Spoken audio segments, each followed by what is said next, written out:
क्या बात है, क्या बात।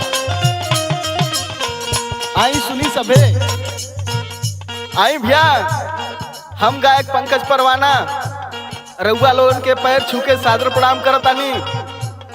और ये कलयुग के देख के हमारे कवि जी अनिल प्रजापति जी अपने कलम से का लिखले बाड़न, अकौना भाव में लिखले बाड़न। आई सुनी सबे। भूल गईले दीदी जीजा, भूल गईले दीदी जीजा, नानी और नाना का जमाना आइल बा, का जमाना आइल बा, नाता चले सढ़ुआना का जमाना आइल बा, नाता चले।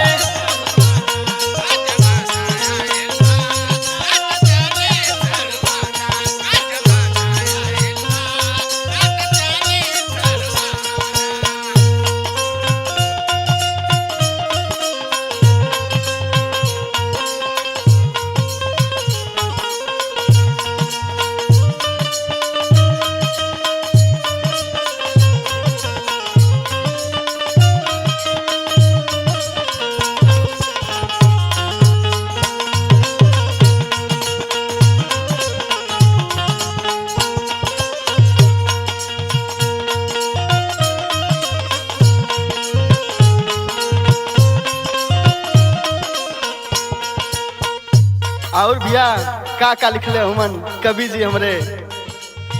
शादी में पहले जाला साढ़ू के नेवता, ऐसे पूजल जाले जैसे पूजल जाले देवता।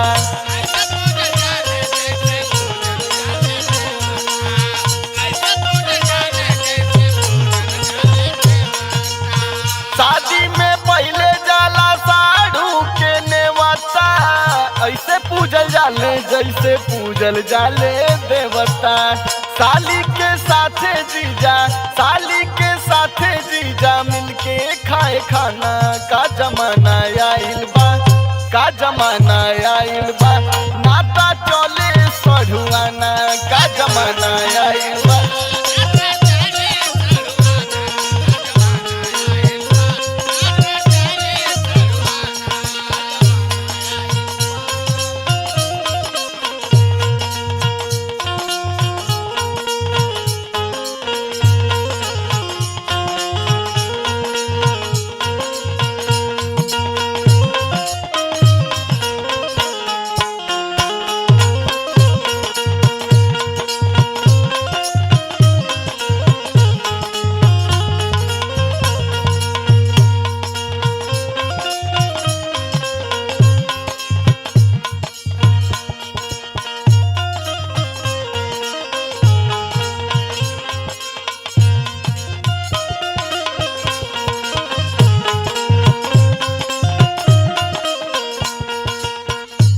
देखी भैया और का करता लोग।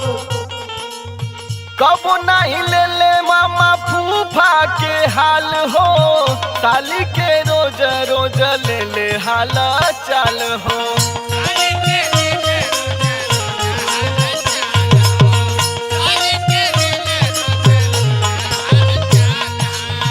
कबो ना ले ले मामा फूफा के हाल हो, साली के रोज रोज ले ले हाल चाल हो।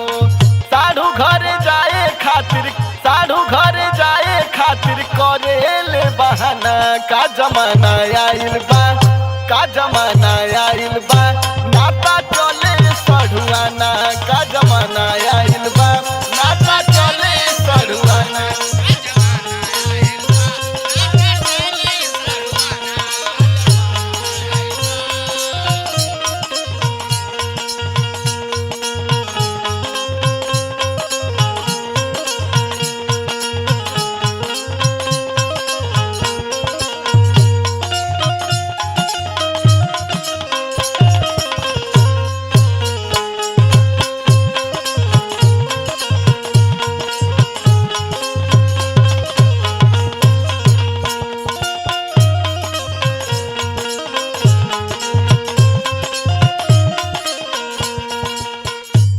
भैया हो, आज के जुग जमाना ऐसन बा कि साढ़ू सढ़ुआइन के रिश्ता के आगे और कोनो रिश्ता के मोले नहीं खे।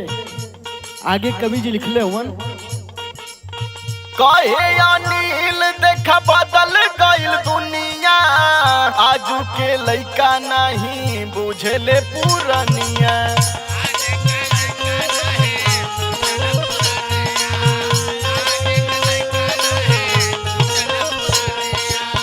कहे अनिल देखा बदल गइल दुनिया, आज के लइका नहीं बुझेले पुरनिया।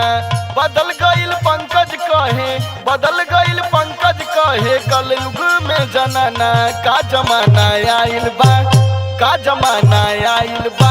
नाता चले सढ़ुआ